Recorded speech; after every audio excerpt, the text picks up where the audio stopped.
আচ্ছা রমাদেবী, এই যে একটা টাকা স্টেটমেন্ট আপনি দিলেন, এই টাকা কি আপনার সহপার্জিত? তো কখন করলেন এত টাকা? যখন এবার ধরলাম, একদিন অবশ্য না। কোন পথের কথা বলছেন আপনি? কেন, পাপের পথ? ও, সেই জন্য বুঝি এই পোশাক পরে আপনি আদালতে চলে এলেন? আদালত তো আমাকে কোনো নির্দেশ দেননি যে বোরখা পরে আসতে হবে। আস্তে আস্তে। আপনি ইন্দ্রজিৎ বাবুকে চিনলেন কি করে? এমন লোকও আছে যাদের একবার দেখেই চেনা যায়, এবং সেই চেনার ফলে একটি মেয়েও হয়ে যায়, কি বলেন? এ মেয়ে রমা সেনের, রোজিন নয়। হ্যাঁ, সেটা স্পষ্ট করে বলুন। আমার মেয়ের জন্মে কোনো কলঙ্ক নেই। মহামান্য বিচারপতি, আমি কিছু বলতে পারি? আপনার যা বলার বলুন।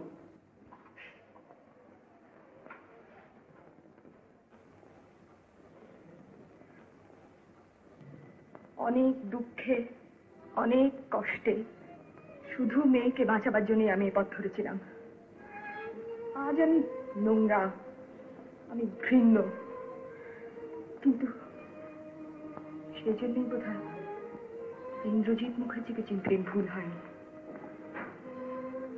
আমার এই দেহটা, এটাকে নিয়ে সবাই কাড়াকাড়ি করে, একমাত্র ইন্দ্রজিৎই আমার সবার খালি থেকে কোনোদিন পা বাড়ায়নি।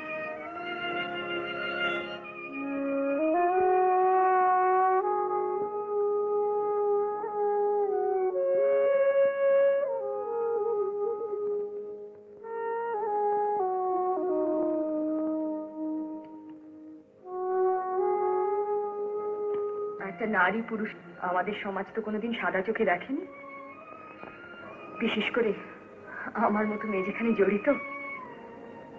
আর সেই জন্যই আজ ইন্দ্রজিৎ মুখার্জির মতো মানুষকে আদালতে এসে কলঙ্ক মারতে হচ্ছে।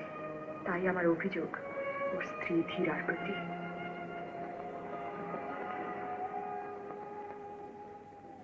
কেন সে তাকে শুধু কষ্টই দিয়ে গেল? কেন তাকে চিনতে পারল না? কোনোদিন সে তো জানতেও চায়নি কেন তার স্বামী পকেটে বিষের শিশি নিয়ে ঘোরে। হ্যাঁ, মহামান্য আদালত, এই মানুষের জন্য সর্বস্ব ত্যাগ করতেও আমার মনে এতটুকু দ্বিধা হয়নি। সর্বশ্রান্ত ইন্দ্রজিৎকে বাঁচাবার প্রয়োজন। এই নষ্ট মেয়েটার মনে সবচেয়ে আগে এসেছিল। আমি নিঃস্বার্থ ছিলাম না, একটাই বাসনা ছিল,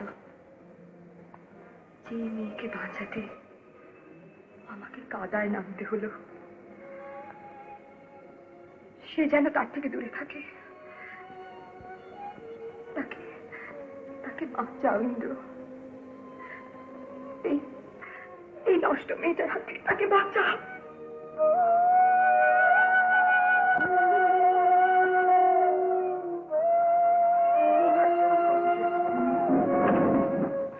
তোমরা একটু গাড়িতে গিয়ে বসো, আমি একটু দায়িত্বের সঙ্গে পাচ্ছি।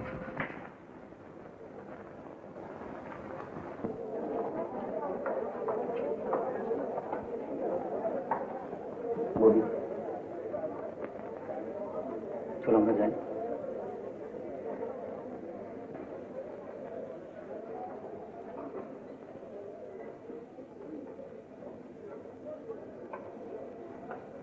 রমা, এখানে রেখে নাও। তুমি নিজেকে এভাবে ছোট করবে তা আমি চাইনি। ভুল আমি করিনি ইন্দ্র। কাকলির বাবাকে আমি কিভাবে ছোট হতে দিই বলো? কাকলি কোথায়? হোটেলে আছে।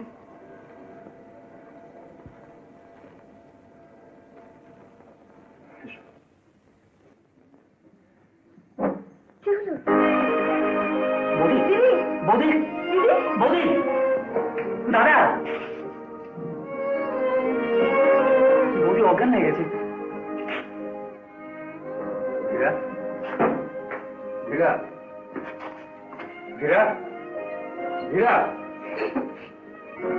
দাঁড়িয়ে আছিস কেন? গিয়ে তোর না।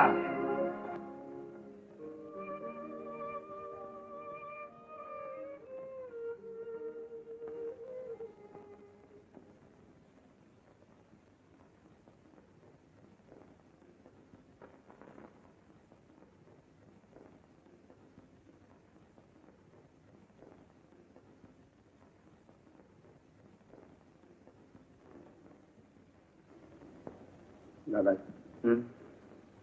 বৌদির অবস্থার জন্য আমি দায়ী। তুমি মাফ করো দাদা। আরে আরে, করে কি এটা আবার কি? হ্যাঁ, আপনি বলেছিলেন যদি সব ছেড়ে চলে আসি মুখুজ্জে বাড়িতে একটা চাকরি দেবেন। তা সে চাকরি তুমি তো অনেকদিন আগেই আদায় করে নিয়েছো। এ বাড়ির বউ হয়ে। দিদি উঠে বসেছেন, আপনাকে খুঁজছেন। ও আচ্ছা,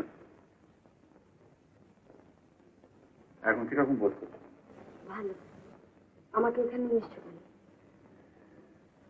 বেঁচে আছে জানলে অনেক আগেই তোমার খোঁজ করতাম।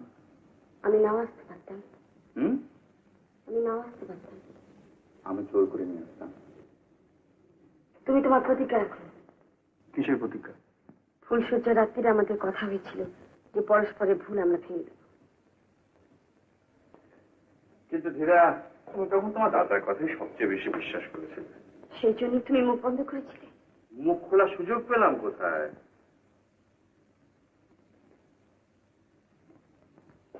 পালিয়ে গেলে কেন? আমার অন্যায় হয়েছে, ঘাট হয়েছে, আমাকে ক্ষমা করে দাও। তো হয় তোমার সঙ্গে আর আমি ঝগড়া করতে পারছি না। যেতে দিও না। একদিন আমার করতে নষ্ট করে সিঁদুর ফিদুর লাগিয়ে ওই দেখি দেখি দেখি। এই নাও, জল মুছো।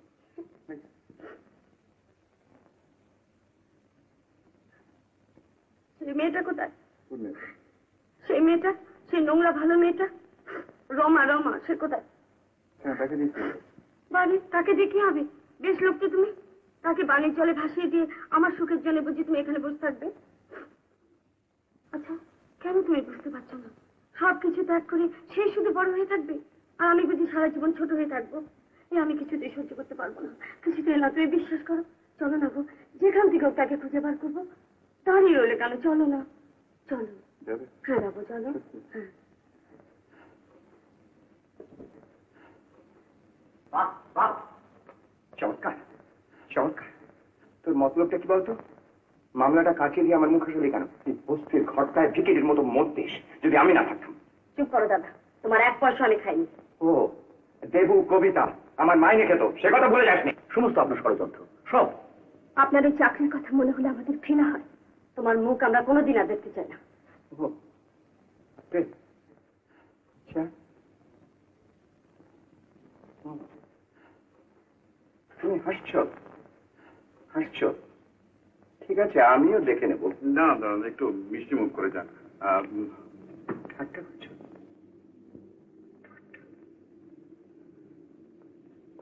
ঠিক আছে, মিষ্টি এনেছি, খেয়ে যাবে না? বাবু, জল ভরা ছিল। হ্যালো রমা, কোর্ট থেকে বেরোবার সময় তাড়াহুড়োতে তোমাকে কিছু বলে আসতে পারলাম না। তুমি কোথায় আছো এখন? Grande, room number 214। ও আচ্ছা, আমি আসছি। তোমার স্ত্রী কেমন আছে ইন্দ্র? ভালো আছে। ও ও একটু ব্যস্ত হয়ে পড়েছে তোমার সঙ্গে দেখা করবার জন্য। তা তোমার কোনো অসুবিধা হবে না তো? না, তুমি এসো। আচ্ছা।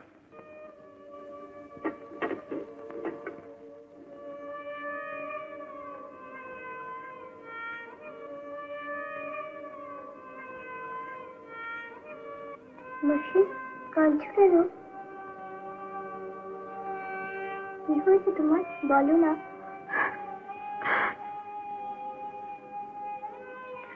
তোর মা, বাকি সব আমার উপর ভীষণ রেগে গেছে জানিস। এখানে আসছে আমাকে মুখে বলে। তুমি লুকিয়েই পারো না।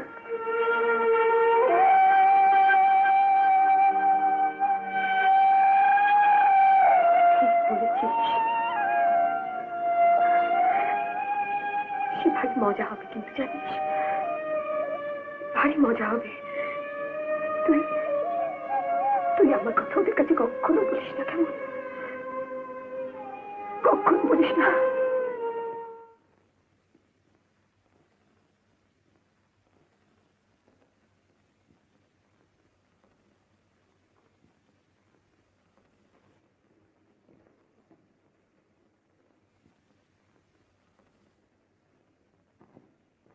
কাকলি, কে বলো তো? তোমার মা। মা তুমি আমার মা আমার মা হ্যাঁ হ্যাঁ আমি তোর মা, আমি তোর মা। আর আমি তোকে ছেড়ে কোথাও যাব না, কোথাও ছেড়ে যাব না তোকে, কোথাও না। দাদা মাসিকে ডেকে আন।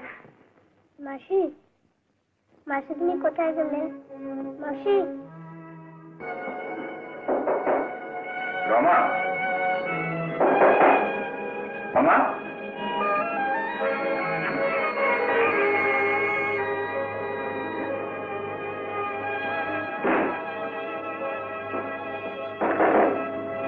রমা, রমা।